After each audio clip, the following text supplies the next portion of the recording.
lesson learned is make sure you got enough clients to pay the bills. I mean, that's really what it boiled down to is like, I didn't know anything about business. I mean, I was 22 and the world is not like it is now. Like 22 now, they know what entrepreneurs are. They know how to make money.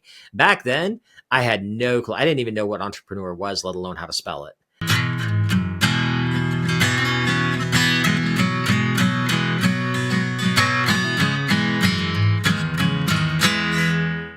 Hey, welcome to 10X Your Team with Cam and Otis.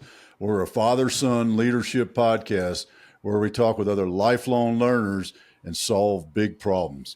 And man, did I switched some words around. We were talking, you know what? In the green, I'm blaming it on our guest, Eli. We'll get to him in a minute because I'm going to heckle him right now. Because we were talking about dyslexia and words being backwards. And he said, well, that's not what it is. It's letters being backwards.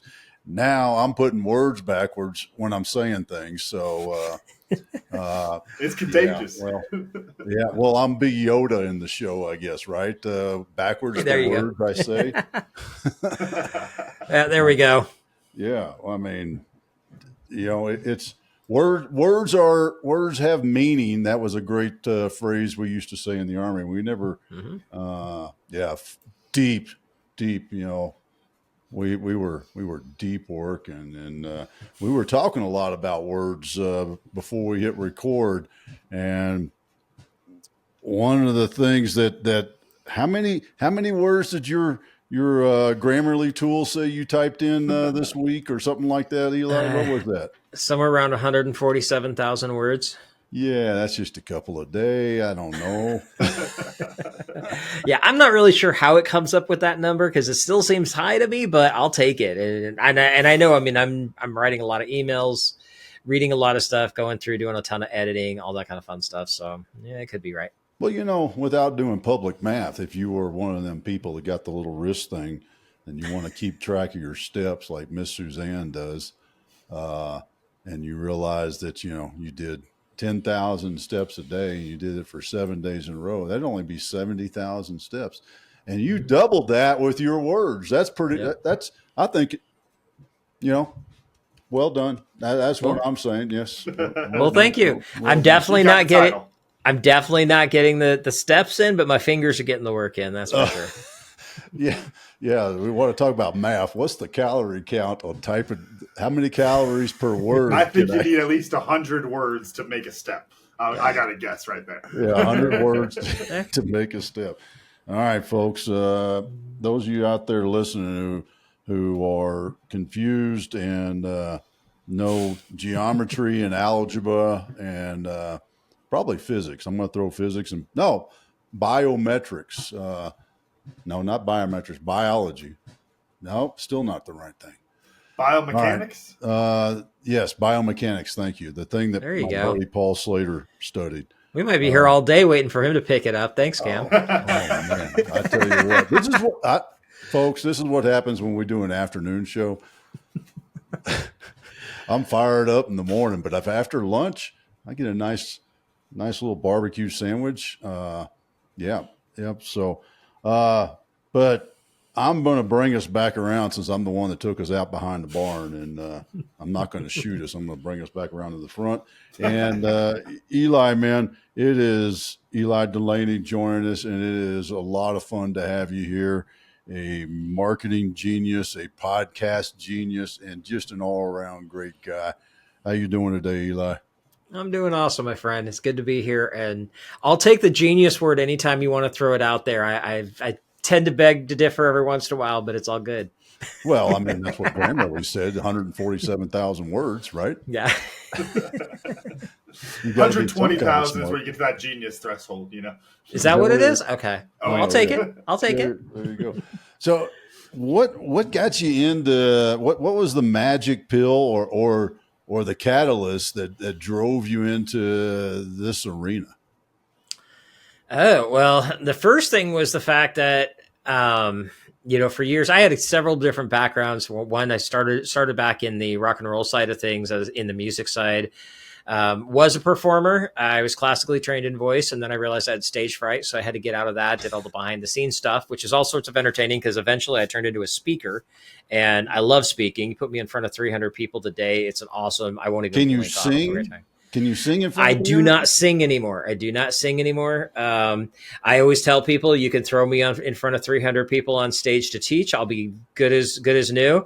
You're never going to find me doing karaoke. So just not going to happen. But eventually I got into the tech world, working for a small computer shop. Eventually launched my first business, which was a web and graphic design agency. And the reality is I launched that business, and what got me into all the stuff that I do now was because of the fact that I was unemployable, plain and simple.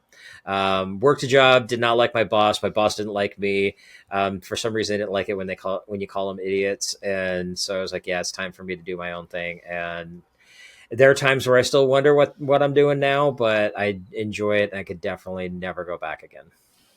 How did you pick that first direction to start walking in? Because I'd say, how did you come up with that plan? But we'll start with those first couple steps here. So I was a computer nerd growing up. Definitely. I mean, I had a Commodore 64. I did my own, I programmed games and stuff like that. And what ended up actually happening was I was in the rock and roll business. So behind the scenes doing staging, I was a lighting guy, and the transmission went out on my truck. And so I couldn't travel to all the places I need to go. And so I walked into a computer shop one day, and I was getting a cable for my hard drive. And I was like, all right, you guys aren't by chance hiring, are you? And they're like, well, here's an application, fill it out. So that was on Saturday. I filled it out, took it back on Sunday. They said, can you start tomorrow? I'm like, okay. And I really had no clue what I was doing, but it ended up working out. 6 months later, I was the manager of the place. So it was quite interesting, but that's how I got into it. And then eventually I went out on my own, doing the web design stuff. I really enjoyed it. And this was back in 95. Yeah, 95, 96. I think it was 95, 96 is when I got official. Actually did the paperwork, and the IRS could start tracking me down and all that So kind did of you stuff. do a cold cut, or were you doing side gig? I was what I was doing through that company. People were asking us because we were a computer shop and an internet provider. So back in the day, we were competing with AOL basically, and or even like, do you remember? Was it Net Zero? Do you remember those guys back in the day? Yeah, I remember them. Okay, so we were like Net Zero was actually our number one competitor, honestly. And we had people coming to us and saying, well, can you host a website for us? And we're like, yeah, we can do that. No problem.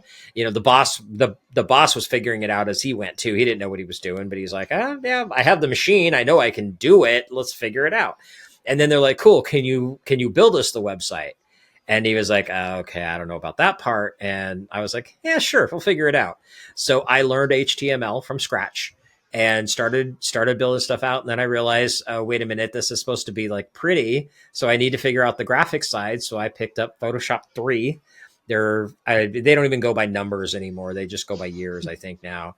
But it was forever ago, and I ended up falling in love with it. So I did a few jobs through them. He was great. It's like I went to him and I'm like, so, I have the software. I paid for the software. I'm building websites on my own hours. I kind of feel like maybe we should partner on this and do it. So, I do it on my own, but I get paid more than my regular hourly. And he was like, I have no problem with that. I get that. And I was like, so I was thinking maybe like 70-30, and I was leaning it at 70% for him because it was his company. And he was like, no, that's not fair. And I was like, okay. And like all of a sudden I'm starting to get mad at him. He's like, it's got to be the other way around because you're doing all the work. And I was like, oh, okay.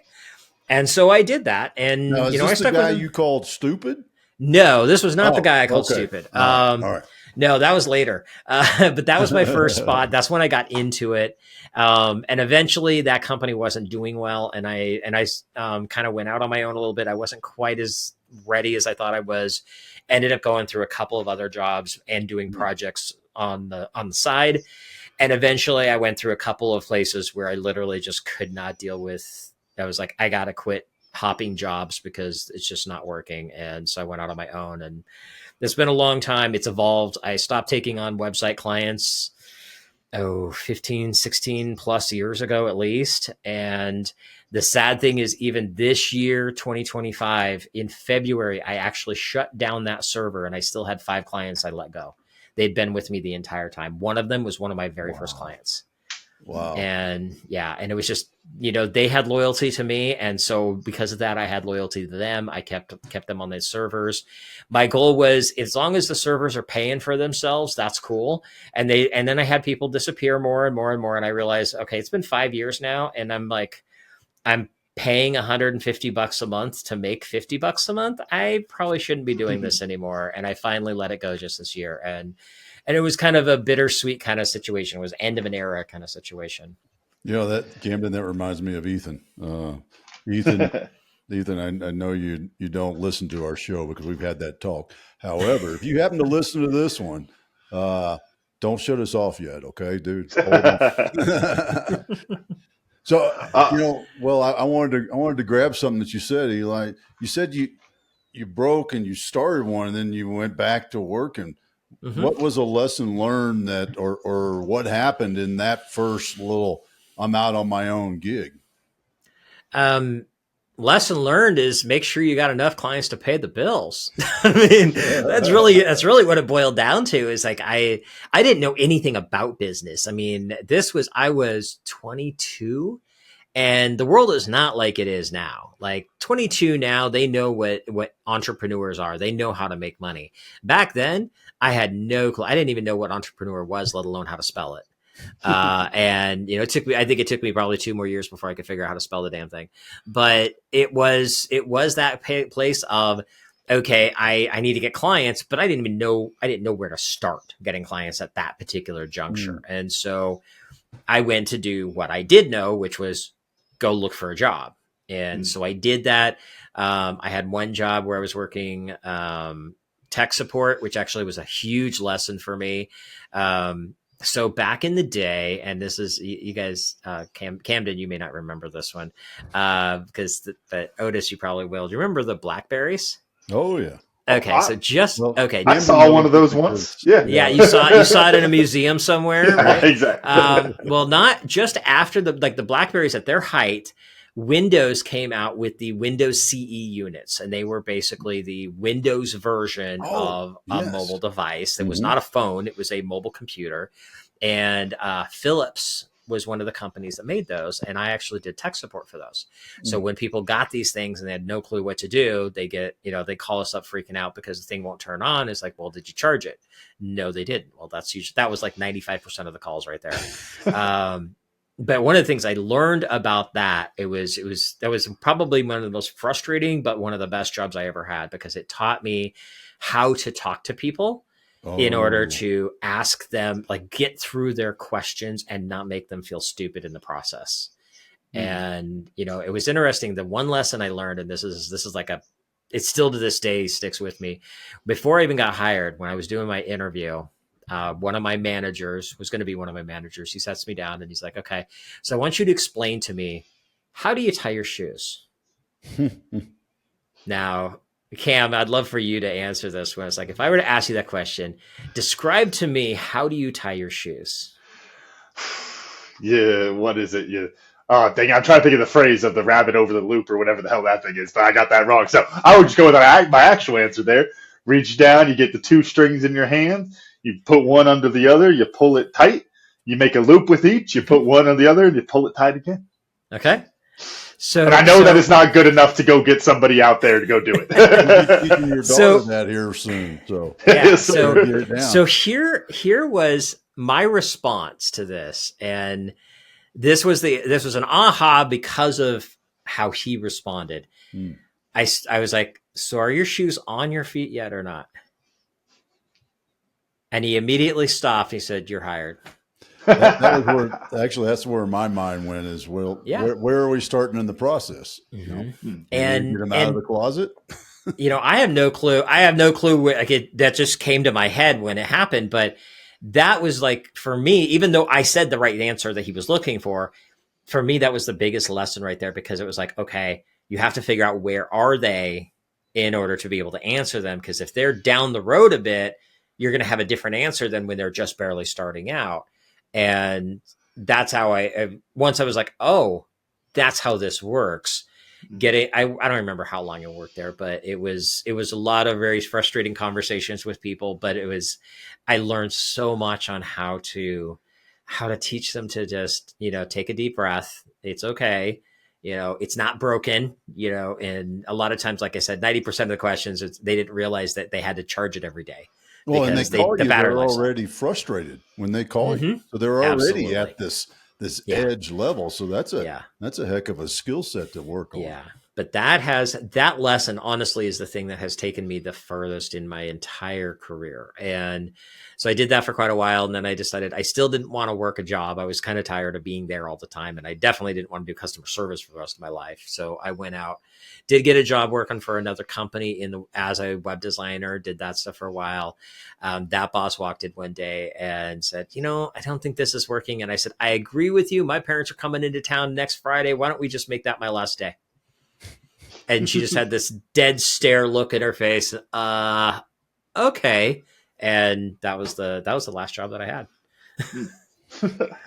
I'm curious, Eli, talking about that skill of, like, just as you put it, like not making them feel stupid while you're trying to guide them along the way. I think that's such a big thing. I'd love to drill into it a little bit because as a leader, that's something where it's like when you're seeing the whole big picture, you're training somebody new on something.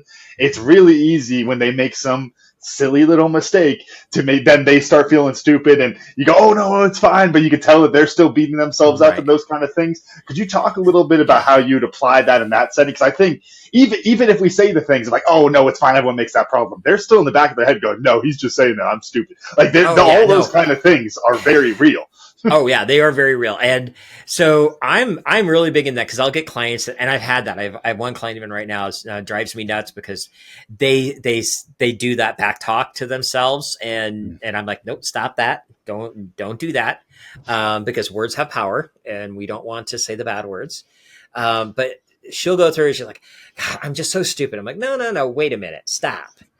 This question, every single one of you guys coming to me has this problem and makes this mistake. Every one of you. Not a single person has come to me and not had that problem before. And she's like, really? I'm like, yep. We're all silly and stupid at some point. It's all good. And, you just make light of it. You have fun with it. And I'll go through, for me personally, I like to share stories. So as a great example, I had a client that I was working with probably 6-7 years ago, at least. And she was one of those people that just tech problems would always happen to her. And I mean, it just happens. And we all know those people is like, it doesn't matter what it is. It's like something in their genetics, right? Exactly. They find new and creative ways to break things. Yes, exactly. And she would get so frustrated by it. And I'm like, hey, it's okay. Here's the thing. You have to just take a deep breath and figure out, okay, how do we solve this? Don't stress about the problem. Figure out the solution.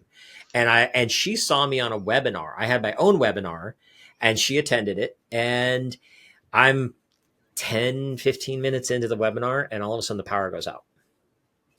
And so I'm scrambling. I'm like, okay, what am I going to do? So I get back on and obviously it takes time for power to get back on and reboot my computer and all the different things. I get back out there and I probably lost 3/4, if not more, of the people that were attending. There's nothing you can do about that.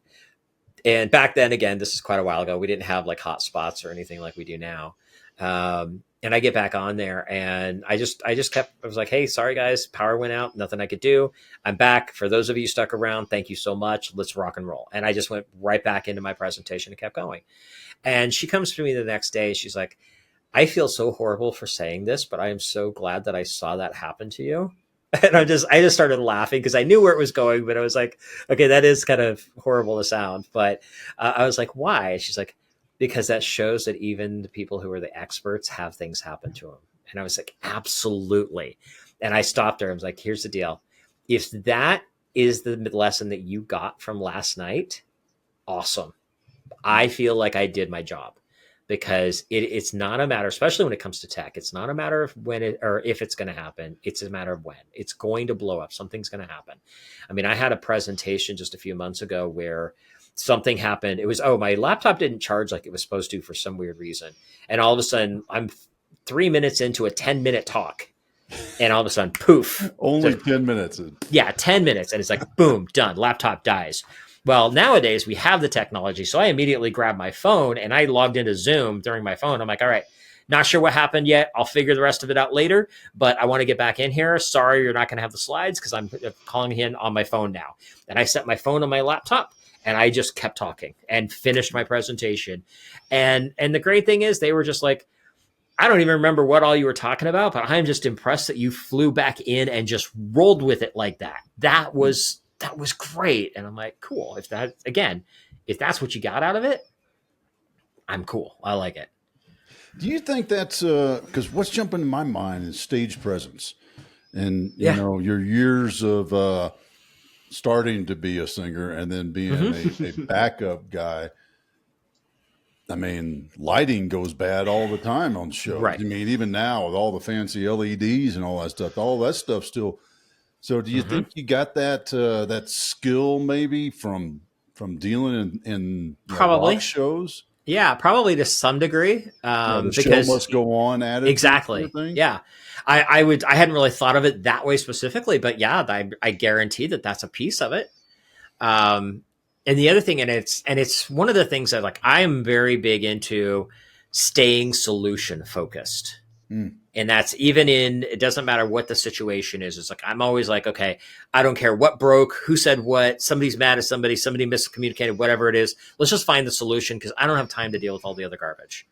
And so for me, I think that very well could be part of it because you're right. The show must go on. So if we're having a concert and there's 150,000 people in an arena, something going out, they got to back up, that's one thing about production. If the mic goes out, they got 10 backups ready to go. They are switching out like wireless setups. They're switching out the batteries every single time because they're trying to alleviate the potential of things going bad. And you think about that kind of stuff is like, yeah, you've got to roll with it as fast as possible. And I think that's everything in life is that way, but in business specifically, you're gonna have bad days. Things are gonna blow up. I mean, last few years are a great example of that. We've had so many, we'll just call them hiccups that have happened in the last 5 years where, we've had evolutions of business. We've had, we had, literally the plague, all kinds of stuff have happened. And in business, we have to survive. We have to be able to move. We're either evolving or pivoting. And these are two terms that I've used for years is sometimes you evolve. Like right now, even with my business, I'm in this evolution of what's going to be the next level of what I do. And an evolution is a little bit slower process. But it is something where you hit a point where you're like, we're done here. It's time for the next step. Where a pivot, 2020 is a great example of that. The world literally had to pivot. We had no choice. And you didn't have 3, 6, 12 months. You had to figure it out next week. And, and then when you can do that, that's a skill that you've got to have. If you can figure that out, you will be light years ahead of everybody else. I think one leadership piece I want to drill in on next, I think that's so true, is, we're talking about like in like the tech stuff and, having the tech errors and all these kind of things, giving the talk and things go wrong. And one of the key things with that is that you have to acknowledge what went wrong. If the lights went out for a second, I'm thinking actually, this is a concert example. George Thorogood at Red Rocks would have been 12 years ago. I saw him there. He was still very old and not a great rocker anymore at that time. But anyway, there's a part where he calls us Red Rocks, California. The hat, fella. Well, it's almost like all his songs are about smoking and drinking. Yeah, who would have seen that coming? But no, he goes and he makes some comment. We're at Red Rocks in Colorado. He goes, no one had to tell me where I was playing tonight. Red Rocks, California. And then the lights cut out and there's an issue and all this. And he comes back on, just starts playing the song. And it was this really weird thing where it's like, okay, even just say something of like, hey, sorry about that, guys. And now we're back into it because we all saw it. You have to acknowledge the reality of the situation. Talking about those hiccups and those roadblocks, the last 5 years, COVID, those kind of examples. I love the leadership piece of that because you have to acknowledge those things too. I think that's what so many people have an issue with, where it's like, there's a big problem over here. And so we're changing things, but the big problem is scary. So I have to protect my team from the big problem. And it's like, no, acknowledge the problem and then show them how you're moving forward with it. Right, Ely? Oh, absolutely. And it's, acknowledging a problem, like for me, I don't have a big team. I have some virtual team that works with me. But I work with a lot of clients. So we are a team in that aspect. And, I had another, if you can't tell by now, I like to share stories. I had a client that I was working with one time that there was a miscommunication. Like they said something, I heard something different. And it didn't go well. And so they came back and they're kind of upset about this. And I was like, okay, somehow somebody, you think you said this, I think you said that. I don't know what the difference is. I don't have the patience to go back and listen to the recording because I have all the recordings and I probably would have been right. But I was like, I'm not even gonna go there. I'm like, the deal is we need to solve the problem. We need to fix it. And so here's what we're going to do moving forward. And I didn't even breathe. I like went right through that whole thing. It's like, you thought you said this. I thought you said that. Obviously there was a miscommunication. Here's how we're going to respond. And I went that fast with it. And she stopped me and she was like, okay, Eli, I got to stop you for a second. I'm like, oh, great. She's going to yell at me.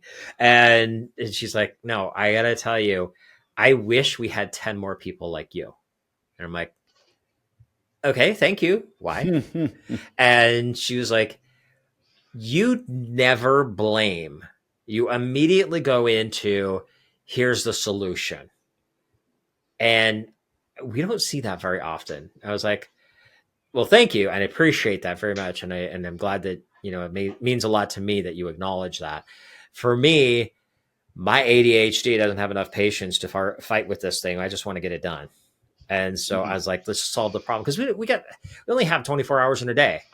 If we spend half of our time arguing with people and trying to figure out who's right, yeah, that is such a waste of energy. And plus, it just doesn't put good vibes out. So it's like, no, okay, whatever. Let's just figure out the solution. Boom, done. So, speaking of solution, what tied you into writing the book, co-authoring a book? I think to use the proper term. Yeah. Well, there's 2 books. Yeah. Oh, okay. I missed one then about okay. the networking. Yeah. So okay, you're got this. You're the epitome of the dichotomy. You're the rock star. Woo! You're the tech guy. Now you're out there. Hi, how you doing? Hi, how you doing? All right. Yeah. My daughter says I'm a walking contradiction. Yeah. Right. So yeah. So that's actually Networking Tidbits is the second book. And that one was, so I grew that web and graphic design agency through networking. Like that was my entire marketing strategy. I didn't know how to market. I didn't know how to run a business back then. I knew how to build pretty websites. It's like, I build pretty website, you give me money. It was very Neanderthal-like. And so networking. I build pretty websites, just give me money. That's pretty much how it worked. And luckily there was a lot of demand. It was a new hot thing and it worked really well. So, I mean, I had built hundreds of websites for people over the years, but I started that. And what ended up happening was I was like struggling to get clients because I didn't know how to market. I had no clue how to market at that point. And of all people, my mom actually mentioned, she was like, have you tried a chamber of commerce? And I was like, a chamber of what? I had no clue what that was. And she's like, it's a group where business people hang out. And I'm like, okay, sure, I guess I'll try it out. So I went to the yellow pages because that's what we had back then and looked up the chambers of commerce and I found one that was right up the street. And so I went up and I met him. He's like, hey, I can mail you the stuff. I'm like, I'm right up the street. Can I come up and talk to you? He's like, yeah, sure. So I go and I sit down with him, a guy by the name of Ray Golding, super cool guy. And he sat down with me. He's like, so here's the deal. There's a lot of chambers around here. I was in Phoenix at the time. He's like, there's a lot of chambers around here and you really probably should check them all out and see which one's going to be the best fit for you. But I will tell you that all of them are going to try to pitch you to be part of their chambers. And if you were to do that, you'd have to put out a second mortgage of your house because it's going to cost you a fortune. And I was like, okay, that's good to know and kind of scary. And then he's like, but here's the thing is I recommend 1 or 2. And you have to show up. You will get out of it what you put into it. You have to show up. And I took those words to heart. And so I started going to every meeting I possibly could. I was, they used to joke later on, several years later, they used to joke about the fact that when Eli first started, he would show up to the opening of a letter. And because I mean, every ribbon cutting, every restaurant launch, every networking mixer, anything I could do, I showed up. I'm And just laughing because I'm thinking of the guys that do that here at our local chamber. You see them in the front row of every picture. Yeah. But here's the thing that helped me grow that business. I took it from my dining room by myself to opening up an office. I had 5 employees and we're closing 3 to 5 contracts a week because of my networking, by showing up, building the relationships with people, going like what I do now, which is primarily email marketing. Back then, all the same principles that I use today, I use those same principles. Actually, we were sending real letters. I was printing out, stuffing, sealing, and sticking a stamp on letters every week to That's new making businesses. my tongue dry. Think about it. Yeah, you remember that? Yeah. But that's how I grew that business. And so that's how I learned networking. I learned the tips and tricks. And one of the biggest things with it wasn't just the networking itself, but I'm also an introvert. And a lot of people don't realize that. I fake it really, really well. And I get people that tell me like, well, you're a speaker and you're such an extrovert and everybody loves you. And I'm like, this is all learned. If I had my druthers, I'd be sitting at home hanging out with the dog all day long. And that was a big thing. And that's where the book came from. It was me teaching other people how to network, primarily for introverts, for people who didn't know how to communicate and were scared to walk in that room. And I would share tips. I mean, some of the tips in there are things like, if you're terrified to walk in a room, show up early, because the only person who'll be there is the host. And you can talk to the host, and you can even help the host out. I've been known to help set tables for a show with somebody I'd never met before. But then somebody shows up, and now the host introduces you to that person. And another person shows up, and the host introduces you to that person. And next thing you know, you're in a group of 5 or 6 people, but it's not scary because you were introduced to them one at a time.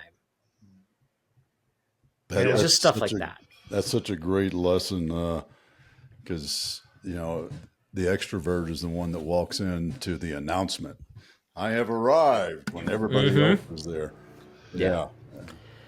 I want to drill into something on the networking piece. So I think that all makes a lot of good sense. One of the things I think is really interesting, especially you're talking about like the introverts and the people who don't want to network. They like, I want to start the business, but it's like the necessary evil that they have to put up with. Right. Well, what happens to those folks as soon as the business starts growing is they go, oh, good, done networking. There's this idea that it's like, okay, I got to this point. I'm now here and I'm done. And what comes to mind to me is this, whole idea that we talked about a bunch, like the one-hit wonders and those kind of things, where it's like, no, the process is what got you there. It's not the outcome. And if you focus too much on the outcome, you wind up losing the process. Right. Could you talk us through a bit of what like that phase 2 process looks like? Like the business is growing. I no longer have to be at every event, but I can't completely throttle it back and then not network anymore and expect things to still happen. Right. So phase 2, to be perfectly honest, is actually a step before what you're talking about. And that's actually what I specialize in. I shouldn't have labeled phases to the guy who wrote the book on this. Well, no, it's okay. It's all good. But it's actually a very important point. Phase 2 is your follow-up, because most people think of, I'm going to walk in the door, I'm going to meet somebody, and they're going to give me a check. 99% of the time, that does not happen. Like in the entire time of my entire 30 years, I've had 4 times that has happened in 40 years that people have said, I need your stuff. I'm ready right now. And I'm still not sure how the hell I did it in any of those 4 times. Now it is different when I'm speaking. That's a whole different game. So when I'm speaking, that number is way higher, but if just networking in a group, the follow-up is the key. And that's one of the biggest things. You have to get that system planned and put in place as soon as possible. You meet somebody today. What are you going to do tomorrow? What do you want them to do in next? If you haven't heard from them for a bit, when is your next step to touch base with them? And don't think 3 or 4 times. Most people give up after 3 to 4 tries. I think the average is that most people that call themselves salespeople give up after 4 tries. Yet most people buy on the 12th touch. So you have to play the long game. I just wrote a follow-up campaign for a client of mine that is designed, and it's all manual. We're not doing the automation on this because they didn't opt into our list, so we're not allowed to. I am the I'm the Boy Scout when it comes to what's legal with your email marketing, because I don't want you to get in trouble. But we wrote out this campaign that is in the system, so it's automated to remind him what to do, what to say, how to say it, what medium to use. And it's a 280-day campaign. Wow. And it's all designed to make sure that he doesn't forget and drop the ball. And so that is your next step, because you'll get some business just because somebody needs what you have the day that you meet them, and you could say some nice words that impress them. What's the saying? A blind squirrel finds a nut every once in a while. Yep. That's going to be okay. That'll happen to a degree. But if you want to have long-term success, you have to build that follow-up system first. Then when you get bigger, then you're going to go into phase 3. And the number one thing with that is you just have to be more selective on where you go. For me personally, I don't do as much networking in just walk in the random room kind of stuff. I do a little bit of it. I did one 3-4 weeks ago. It actually turned out really good. But the entire group was boring as all hell, except for one dude. But that one guy ended up being an awesome connection. He and I hit it off immediately and have become fast friends. And so it made it worth it for me. Would I get a client out of any of those other people? Probably not. But that is where you become more selective. And that's also where, like for me, I've highly encouraged speaking as a tool to market your business. Because if you can get on stages, then you get in front of more people.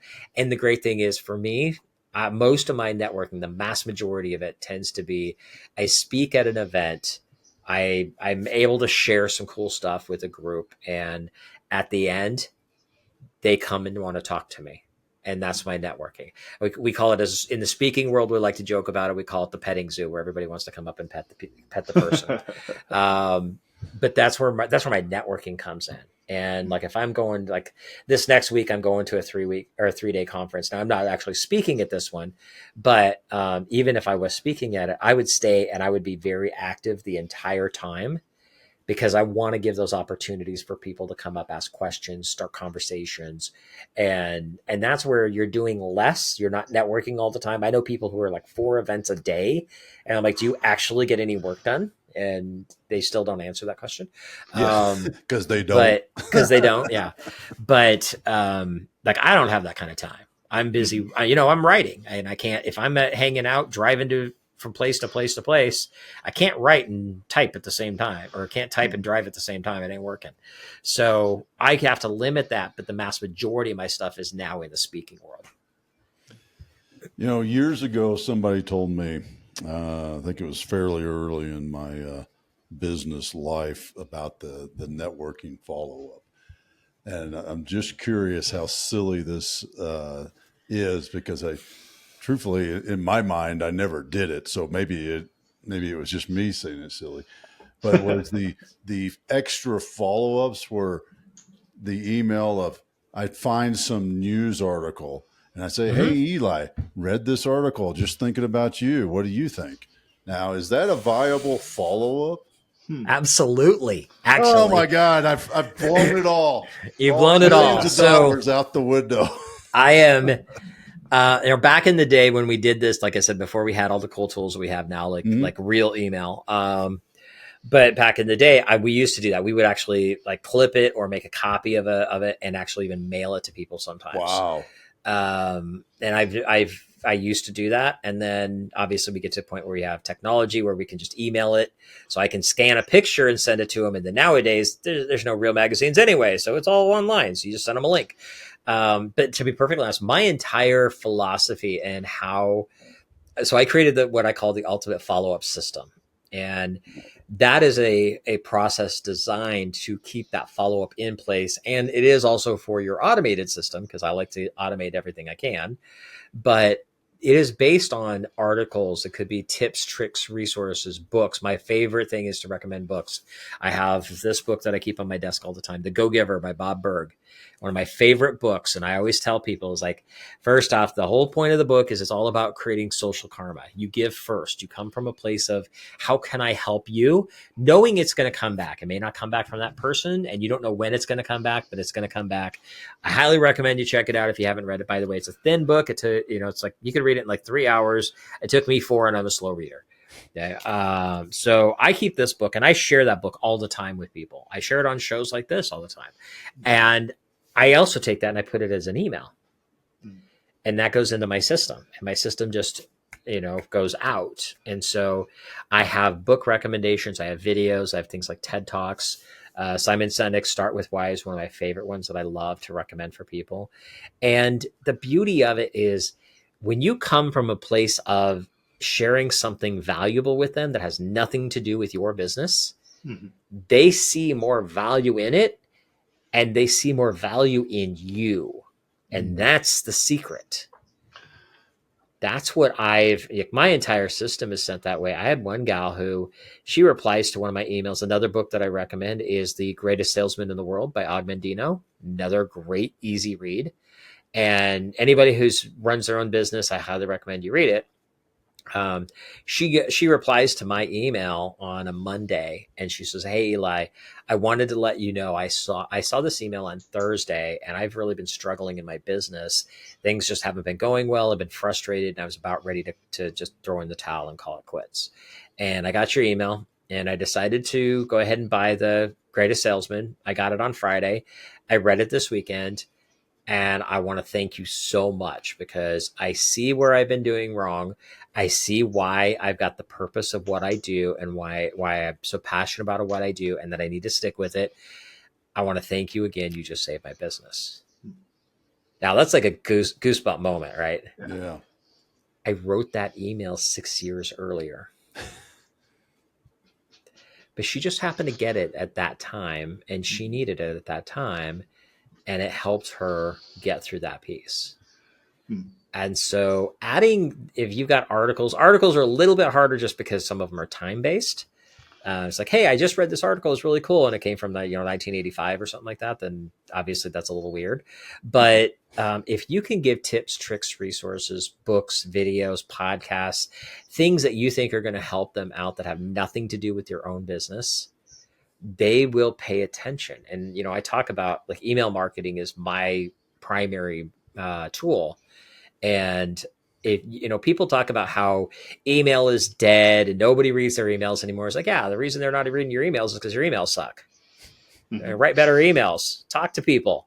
And I've got people come to me and their open rates are in that 10 to 15% range. And within 60 days, we're getting up to 40 or 50%. Some of them way faster than that. And when you do that, it's because you're talking to them like a real human being instead of just pitching them whatever it is you've got to pimp out for the week.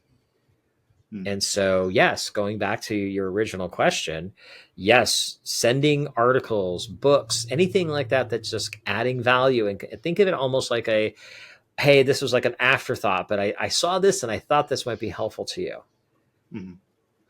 I'm curious, taking that to, I guess, a bit of the extreme here, a little bit of a thought experiment, kind of comparing cost with like different means of marketing and whatnot. My thought is there with that, if it's like, let's say it's, I recommended The War of Art. It's like, okay, hey, I send you the copy. Awesome. I'm paying for the copy. Let's say, ship it out to you, that kind of a thing, maybe write a note into it, all that stuff. Do you think that gets you more bang for your buck than like some Facebook ads, Google ads, those kind of things? What are your thoughts on that? Absolutely more than ads, because of the simple fact that it's you're giving them something physical to begin with. But because they're two different pieces. Number one is ads are a lead generation piece. So that's a get them in the castle thing. Okay. I use the castle analogy in everything that I do because I'm a nerd and I go to Ren fairs and all that kind of stuff. So yeah. Advertising, your networking, your speaking on stage, getting on podcasts, all of that other stuff is get them in the castle side. But once you get them in the castle, you got to keep them in the castle. And that's where this stuff comes into play. So sending that book out is more of a keep them in the castle concept versus get them. You could do that if you had, say for instance, you got a good list of, 50 or 100 really like top level prospects for you. You could use that as an introduction piece, mailing it to them. It's like, hey, you know what? I've been following you online for a while. I see you're doing some cool stuff. I thought you might find this helpful. Check it out. Here's my phone number, or here's my email address. Call me once you read it. Something like that. Could that work? Absolutely. And it probably work very well. I tend to, that can get expensive real quick. And especially most of us that are in that small business arena, I would save that strategy or that thought process for those hot clients. So like you got somebody who's, they're a $50,000 contract. Yeah. Send them a book. I mean, that's an easy one. You cheap bastard, send them a damn book. Exactly. Yeah, exactly. So that's where that comes into play. And that is my specialty. It's not lead generation, it's lead nurturing. Because how do we take more of those leads and convert them into clients, create raving fans, get referral partners? Because even I have people who have been, I've known them, they've been on my list for years, but they've never felt that they needed what I have, which I could disagree with them all day long, but it doesn't matter because until they see it, it doesn't, they're not going to make a difference, but they'll refer people to me. And so I want to keep that language and that conversation moving on a consistent basis. And so because of that, I will do things like that. I might send them a book, or for me, I'm a big fan of, send them the link to Amazon, because most of the time the books are super cheap. And, if they're good, if they're readers, they're like, okay, cool, click, buy, because we're trained to click on Amazon one click. I have a library of about 7,000 books in my phone right now. And so you can with that, I'm curious then, because I think maybe the way I asked the question might be indicative that I'm onto something a little bit here. But how much of that problem do you think for business owners is that they don't separate those two and like clearly think lead gen versus nurture? Because like my question kind of blurred the two together, and you're really separating them. I feel like that's probably something that a lot of people get wrong. What do you think about that? Oh yeah, no, definitely. A lot of times people get it wrong because they don't realize that they are two separate entities. Like they're phases, and you have to have phase one before phase two. And if you work on phase two without phase one, it's not going to work. And if you work on phase one and skip phase two, that ain't going to work either. And that's where I see most people, like they work on just the lead generation side, but they don't have any nurture follow up afterwards. And then they don't understand why all that money that they spent, like maybe they are paying for advertising or sponsoring events or whatever, they spend a fortune and they're like, okay, well, I spent $5,000, but I got one $50 client. This is not the good number. I'm like, well, that math ain't mathin', right? So you've got to know, okay, how do we convert that better? And it's like, okay, instead of one client, how do we turn that into 20 clients?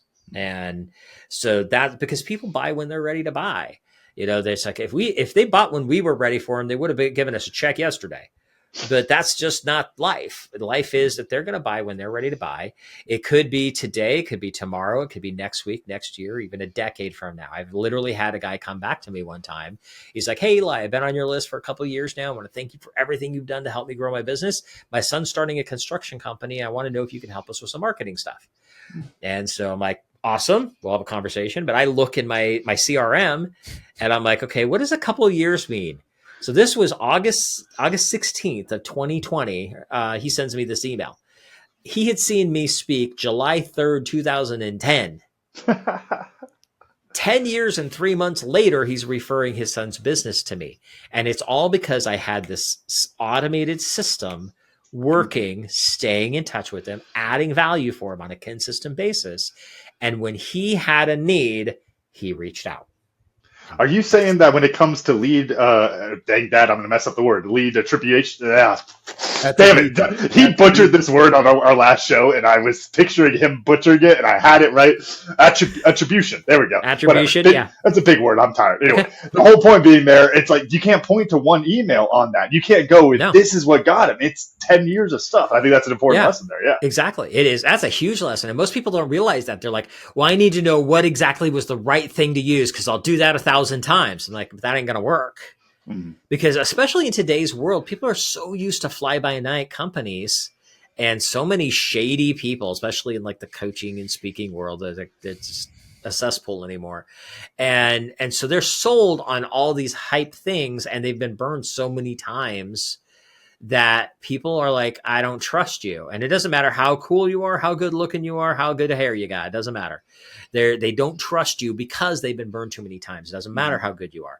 So you just stick on it. It's like, hey, I'm still here. Hey, I got something else for you. Hey, I got something else. And not something else that's always give me your money. Because if you treat them like an ATM, they're going to get burned out. They're going to get tired of it. You're training them to ignore your emails because they expect you to pitch them. And if you can switch it up and say, hey, here's something cool. Let me know what you think. And there's nothing for sale. Like even when I recommend a book and put an Amazon link in there, yes, I am an Amazon affiliate, so I'll make a couple cents out of it. But the reality is I literally make a couple of cents. Amazon sends me like a check that buys me like one mocha a year. So it ain't much. And so when you do that, or you send them a link to a TEDx talk on YouTube, or a link to a podcast that was something, it's like, hey, I listened to this. It really helped me out. I thought it might help you out too. Take a look. And it's not you. It's not your podcast. It's not your guest, not you on somebody else's show. Just a random thing that would help that person out. After they start seeing this over and over and over again, the trust starts building, and it's building and building and building. And when they're ready, whether that is for them or somebody else happens to say the right magic words, or maybe the person they've been using, like they have a vendor and that vendor just says something stupid and they're like, nope, I'm done. I need to find somebody else. They're immediately like, oh, I got to go talk to Camden. Like, boom. It's like the first thing in the mind, because you're always there top of mind without being an annoying pest. And that's where the magic is, because people will buy when they are ready. And 95% of the time, that ain't today. Yeah, that's so important. And it reminds me, one of my favorite business books called On Selling. And I always remember he talks about it at the end of the book, that client that he had been a friend / nurtured for 5+ years, kind of like yours, that, hadn't heard from him in 10 years sort of thing, that the guy finally bought because he just nurtured him for that long. So yeah. Well, and let me share another story too. This one's fun. I had a client recently. It was just a few months back that she's been in business for 4 or 5 years, something like that.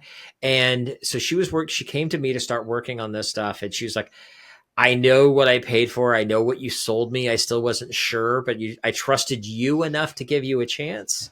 And she hummed and hawed for a while, and then she finally actually implemented and did the thing. She launched her system, and within like 2 weeks, she had several people coming back to her going, I want to thank you so much for all the stuff you've been sending. This has been so good. And she had people that were actually going, by the way, I think I need your help. Can I get on your calendar?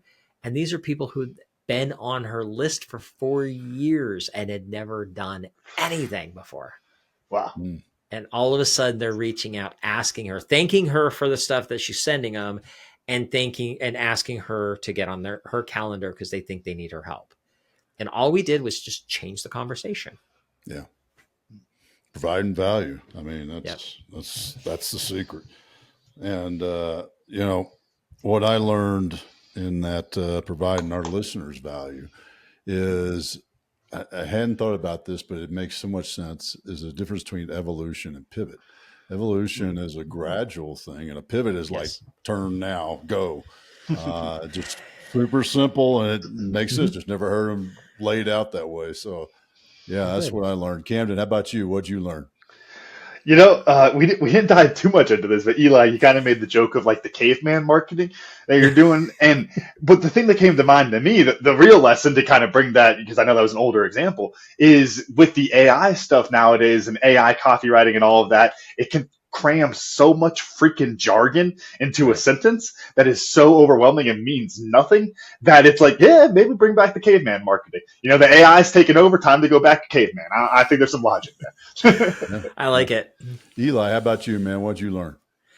Oh, you know what? For me, it was kind of a trip down memory lane because you guys had me pull out some stuff that I hadn't really thought about, and the biggest click was when you asked me about, do I think that process of solution based came from my rock and roll background, because there's a lot of stuff that I do know that I learned from that arena and everything, but that I was thinking of it like that specifically is like, oh yeah, that's probably where the base and the foundation or the seed came from for that. So that was kind of like, huh, never thought of it that way before. So that was good. I got to thank you for that question. Yeah, awesome.